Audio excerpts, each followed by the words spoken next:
Bismillahirrahmanirrahim. Alhamdulillahilladzi tanazzaha 'anis satiri wal hijab wa zahara fi kulli syai'in lidzawil albab. Asyhadu an la ilaha illallah wahdahu la syarika lah al-malikul wahhab. Wa asyhadu anna sayyidana Muhammadan abduhu wa rasuluhul awwab. Allahumma salli wa sallim ala sayyidina Muhammadin al-hakimi bil adli was sawab wa ala alihi wa sahbihi wa zurriyyatihi ila yaumil ma'ab. Salatu wa salaman daimaini mutalazimaini ila yaumil hisab. Amma ba'du. Yang kita hormati dan kita cintai para habaib dan alim ulama, para muhibbin, hadirin, hadirat, rahimakumullah. Alhamdulillah, segala puji bagi Allah atas anugerah yang selalu dilimpahkan kepada kita. Salawat dan salam kepada junjungan kita Nabi besar Muhammad sallallahu alaihi wasallam dan kepada para sahabat, zurriyat dan pengikut beliau sampai hari akhir.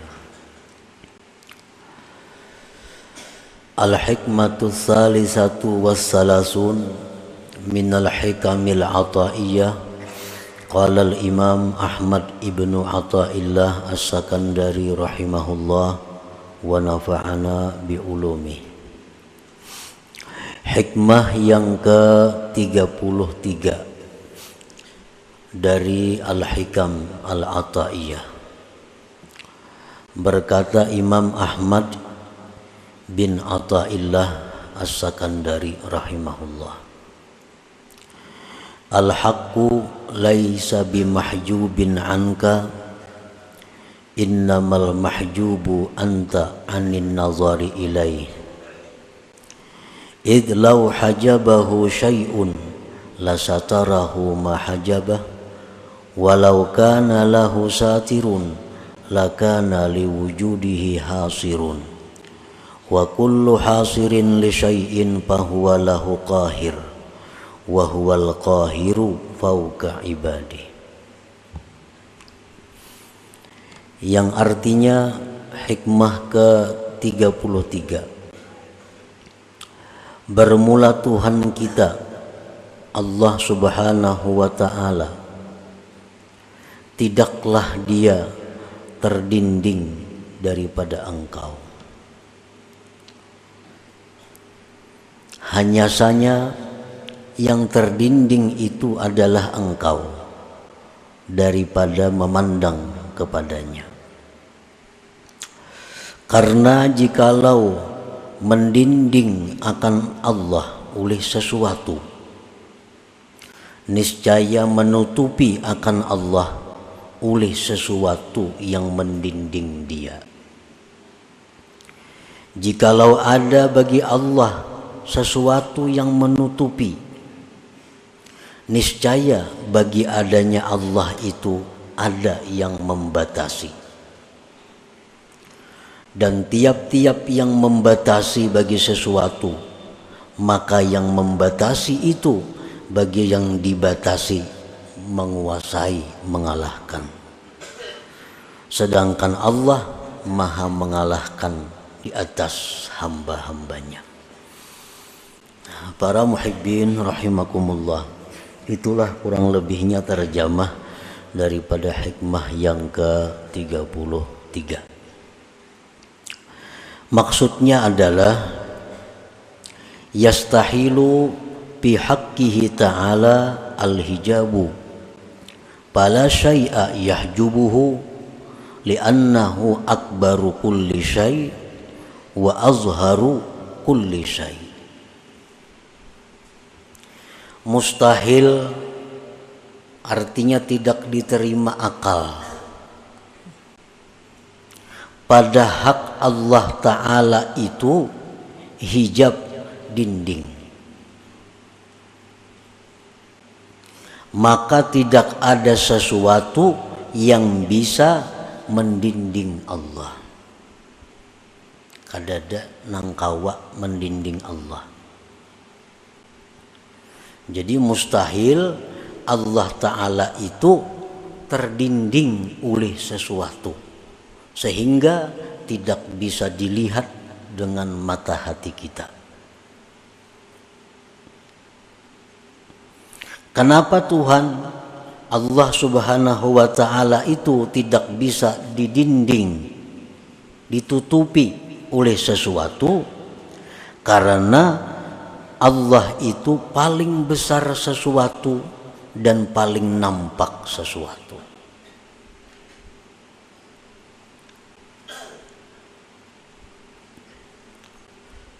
Allah itu maha besar. Selain daripada Allah itu kecil. Maulah nang kecil ini melindungi lawan yang maha besar. Kan mustahil.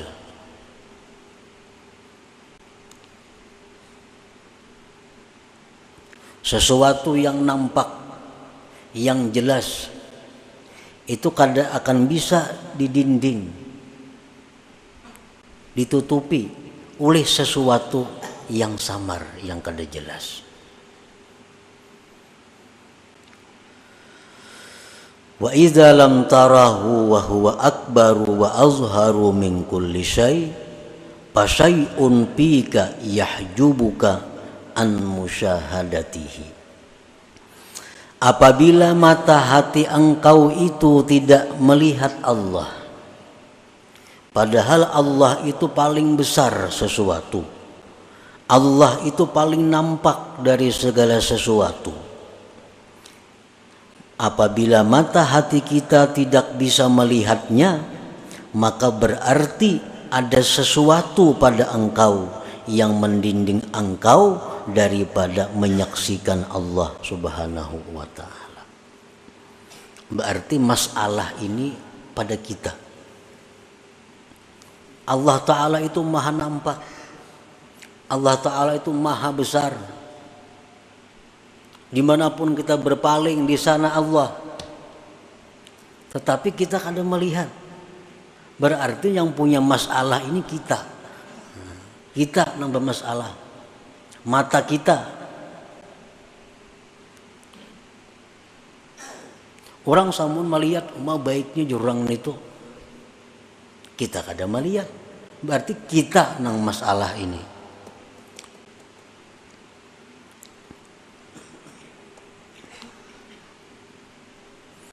Nah, apakah sebabnya kita itu tidak bisa musyahadah kepada Allah?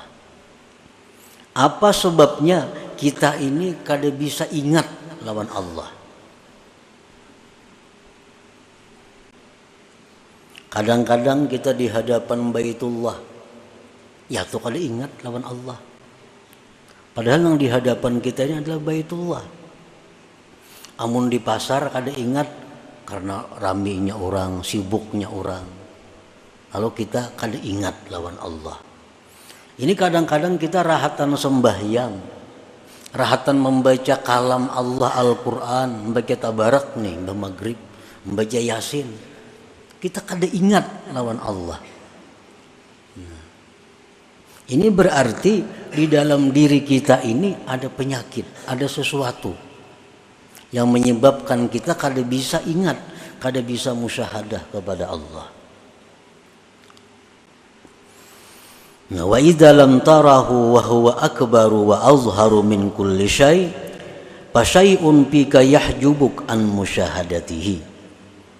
Bila mata hati engkau tidak bisa melihat Allah, padahal Allah itu maha besar, Allah itu maha nampak dari tiap-tiap sesuatu, maka ada sesuatu pada diri engkau yang mendinding engkau daripada memandang atau musyahadah kepada Allah. Nah, para muhibbin rahimakumullah, di dalam sembahyang berapa kali kita diperintahkan untuk melapazkan Allahu Akbar?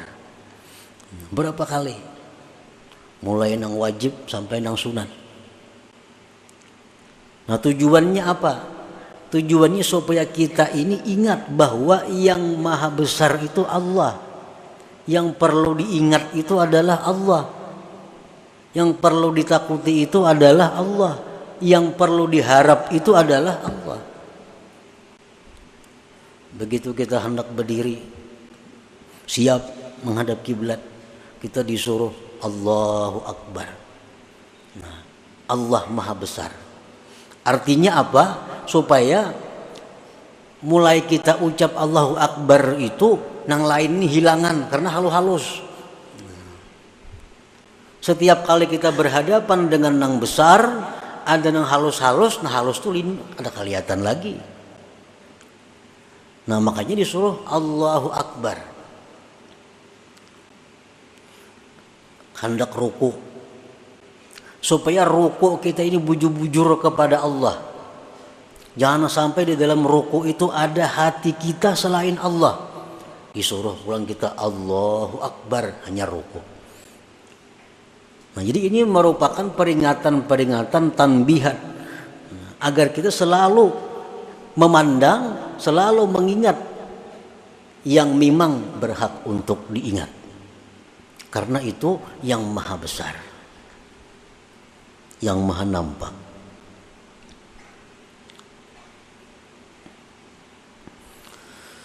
Nah, apabila kita sudah mengakui Allahu Akbar, Allah itu maha besar, sudah meyakini Allah itu maha nampak, Allah itu sangat jelas, tapi kita kada bisa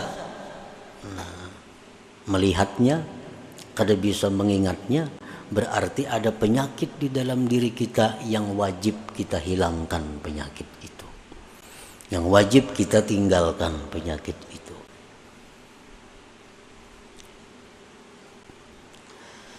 Nah, apa penyakitnya sehingga kita ini kada bisa musyahadah lawan Allah?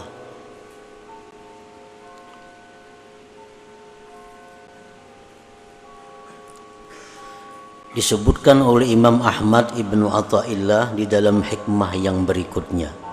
Al-hikmatur rabi'atu wassalasun. Ini hikmah yang ke-34 ini menjelaskan kepada kita penyakit yang menyebabkan kita selalu lupa kepada Allah. Ukhruj min awsafi basyariyatik an kulli wasfin munakidin li'ubudiyatik litakuna linida'il haqqi mujiba wa min hadratihi qariba. Keluarlah engkau dari sifat-sifat kemanusiaan engkau, dari tiap-tiap sifat yang bertentangan dengan kehambaan engkau, agar engkau bisa menyahut panggilan Tuhan dan bisa dekat kepada hadrat Tuhan. Nah, jadi ternyata yang menyebabkan kita ini kada bisa musyahadah kepada Allah, yang menyebabkan mata hati kita ini selalu terlinding daripada menyaksikan Allah, ternyata penyebabnya adalah sifat-sifat basyariah kita, sifat-sifat kemanusiaan kita yang bertentangan dengan kehambaan kita. Kan kita nih hamba, kita mengakui pada kita nih hamba, tetapi sifat-sifat hamba itu kada kita hiraukan dalam diri. Kita mengakui hamba, tetapi kita kada memperhatikan apa sebenarnya yang dilakukan seorang hamba itu.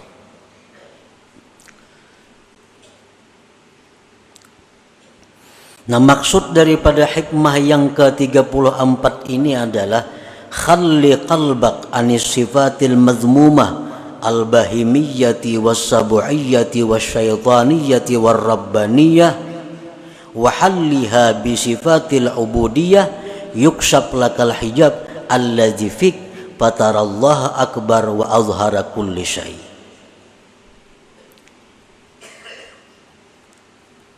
Bersihkan hati engkau dari sifat yang tercela,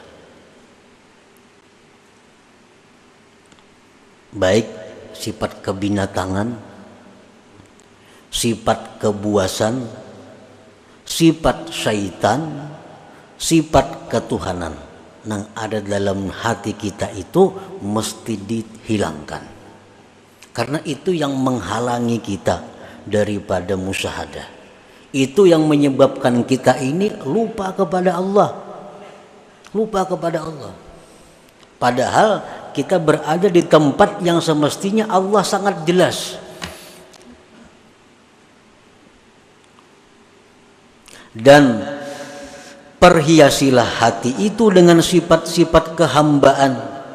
Niscaya dibukakan bagi engkau dinding yang ada pada engkau, sehingga engkau bisa melihat Allah itu maha besar, Allah itu maha nampak daripada segala sesuatu. Jadi hijabnya ini, dindingnya ini pada diri kita. Selama hijab itu kada kita hilangkan dari diri kita, apapun ilmu yang kita pelajari tetap kada akan bisa musyahadah kepada Allah. Tetap kada akan bisa khusyuk dalam menjalankan ibadah selama kita masih bersifat dengan sifat-sifat yang tercela itu. Ini masih ada hubungannya dengan hikmah yang ke-32 minggu dahulu. Ini telah disebutkan pada minggu dahulu bahwa yang utama bagi engkau itu adalah menghilangkan keaiban diri engkau. Itu yang utama. Amalan-amalan nang pacang bakaramat, amalan-amalan nang pacang sugih, amalan-amalan nang pacang dihormati orang, kada usah digawe kalau masih kita punya sifat-sifat yang tercela. Amalan hendak masuk surga kada usah dibaca kalau masih ada pada diri kita sifat yang tercela. Cari amalan yang bisa menghilangkan sifat tercela itu.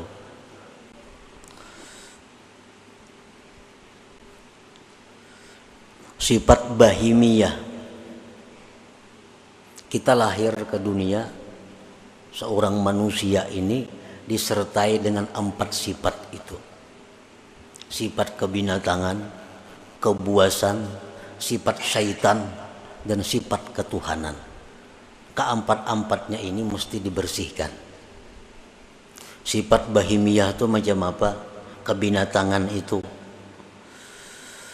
kaqada'i syahwatil batni wal farji wa ma yatba'uhuma min hubbiz zina wa hubbil mal. Sifat kebinatangan yang ada pada diri kita ini adalah selalu ingin meluluskan syahwat perut dan syahwat kemaluan. Ini sifat kebinatangan. Yang jadi prioritasnya adalah makan dan kawin. Bahasa kitanya itu. Pikirannya nih makan lawan kawin. Nah ini sifat kebinatangan yang menyebabkan kita kada kau ingat lawan Tuhan.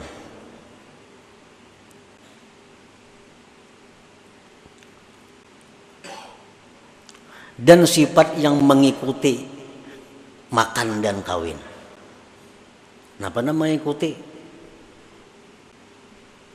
Pertama, kalau orang ketujuh makan itu pasti ketujuh lawan duit, karena kada kau makan kada berduit. Bila orang ketujuh kawin itu ketujuh berhias, berhias perlu duit. Kawin tuh perlu berhias, nukar baju nang hanyar, nukar ini, nukar itu, beraksi. Supaya dilirik orang, supaya diketujui orang, berhias, berdandan, biaya mahal. Nah perlu kepada duit. Nah sifat itu nang maulah kita ini kada kawa bujur di dalam ibadah kita. Rahatan sambahyang nang dipikirkan, mbah ini kan aku makan apa? Nah rahatan sambahyang. Mbah sambahyang nih. Ini mbah sambahyang ini kasaruan kayaknya nih. Napa ka iwaknya di saruan nih? Dalam sambahyang mikirakan iwak di saruan ini napa? Nah, ini sifat kebinatangan. Nah itu nang kita bujurakan. Jadi mun ada amalan-amalan nang supaya hilang, nang supaya bersih kita dari sifat kebinatangan, itu amalan yang perlu kita amalkan. Misalnya ada amalan bila kita baca ini, kita akan bisa mengendalikan nafsu kita. Nah itu amalan yang paling bagus dibaca. Kada usah minta amalan yang ilmu laduni, kada usah. Kada usah minta amalan supaya doa mustajab, kada usah. Kada usah minta amalan supaya rezeki datang, kada usah. Selama dalam diri kita ada sifat yang tercela. Sifat kebuasan, kal ghadab, seperti marah. Marah tuh buas. Sedikit-sedikit sari, sedikit-sedikit sari. Nah, orang nang penyarikan ini terdinding juga, kada akan bisa musyahadah kepada Allah. Kal ghadab wa adamir ra'fati war rahmah, ketiadaan sayang kepada makhluk Allah. Itu sifat kebuasan. Sifat syaitaniyah, kal hasadi, seperti dengki. Dengki ini sifat syaitan. Syaitan sangat dengki kepada kita. Karena kita ini adalah manusia yang diberi Allah macam-macam keistimewaan. Dan ingin selalu berusaha menghilangkan keistimewaan yang ada pada diri kita itu. Apalagi sifat syaitan itu idmarisu, menyembunyikan kejahatan di dalam dirinya. Syaitan tuh pikirannya supaya orang tuh ke neraka itu aja. Nah, jadi pikiran syaitan itu supaya orang itu tak masuk neraka, supaya orang itu maksiat. Nah, kalau dalam diri kita ini ada pikiran supaya orang itu kalah daripada kita, supaya orang itu rugi, kita nang untung, supaya orang itu sakit, kita nang nyaman. Nah, selama pikiran itu ada pada diri kita, berarti kita ini ada sifat syaitan. Sifat syaitan, dan itu mendinding kita daripada ingat kepada Allah. Wasifatur rabbaniyah, sifat ketuhanan itu apa? Sifat ketuhanan itu kal isti'la, seperti hendak berkuasa. Orang ini ketujuh hendak jadi ketua aja gawiannya. Bila kata jadi ketua, ini mundur. Kita berkumpulan di kampung nih. Nyenak jadi ketua, diulah wakil, ini mundur. Ini sifat ketuhanan. Kan Tuhan itu menguasai. Apalagi sifat ketuhanan hubbul madah wassana. Orang ini ketujuh dipuji, diambung. Nah, bila dipuji, bila diambung, wah, sanang banainya. Minum gini biariakannya. Hubbus sana. Bila dalam diri kita ini ada sifat macam itu, suka dipuji orang, apalagi mencari-cari pujian, nah, itu sudah. Nah, jadi itu pendinding-pendinding kita nang maulah kita ini kusut beribadah kada kawalawas, datang pendudian bulik pendahuluan. Datang pendudian bulik belakalakas pendahuluan. Ini kan apa? Karena ada sifat-sifat yang tercela ini dalam hati. Mun kita berhilang ke rumah orang umpamanya. Berhilang ke rumah orang, ampun rumah kada mau menghadapi. Ampun rumah kada mau menghadapi, apalagi nyurungi banyu kada mau. Menghadapi aja kada mau. Pasti pikiran kita apa? Nak lakas bulik kayak gitu. Malakas bulik aja apa orangnya kada menghadapi, banyunya kada ada keluar. Nah, kayak itu juga kita beribadat di majelis taklim, di masjid. Kalau Allah itu berpaling dengan kita, nak lakas tu bulik. Kenapa? Ini ampunnya kada menghadapi.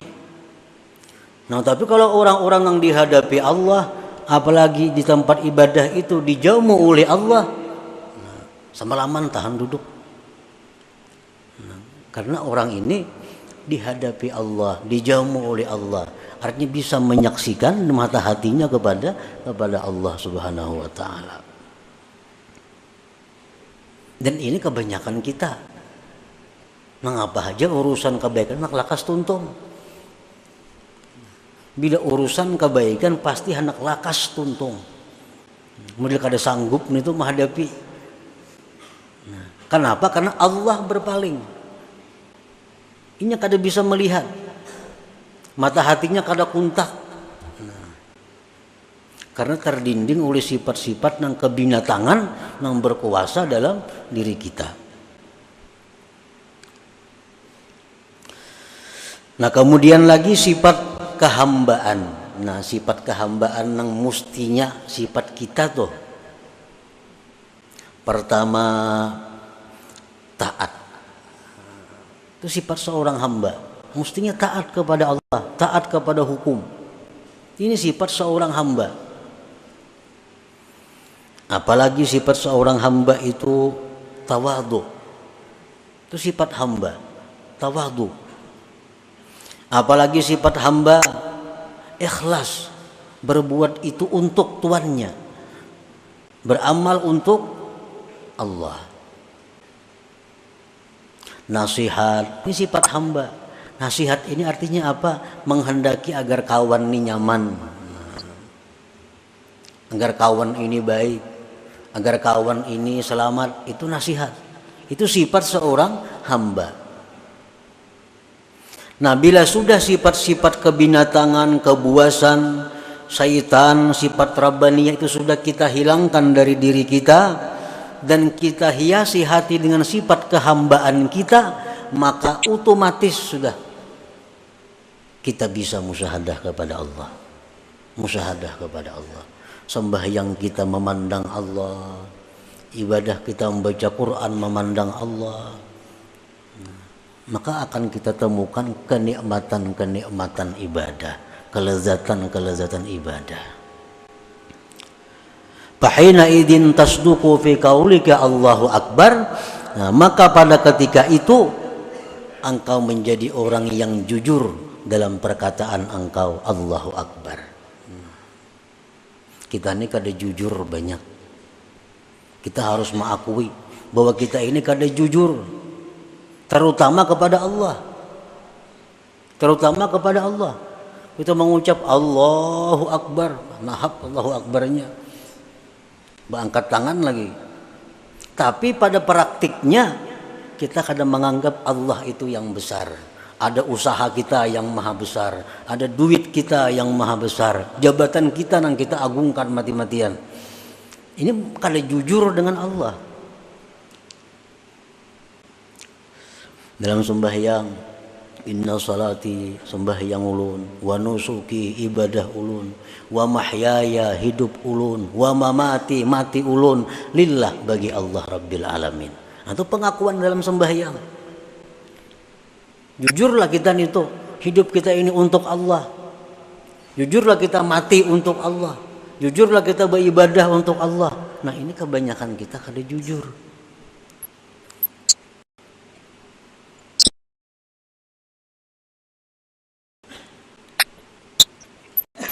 Nah, jadi istighfar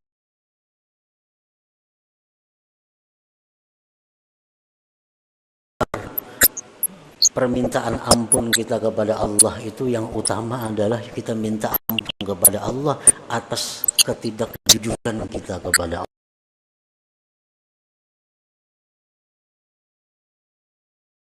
Allah itu.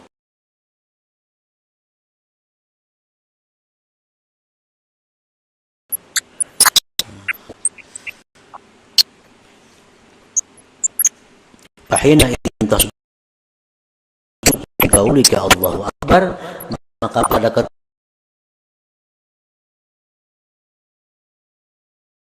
ketika itu engkau sudah bisa bersih hati dari sifat yang kada baik dan sudah berpakaian dengan sifat yang baik, pada ketika itu engkau bisa musyahadah kepada Allah, maka jujurlah engkau dalam perkataan engkau Allahu Akbar itu. Namun kita melihat yang besar itu, nah, lain kadang dekat lagi mestinya macam itu.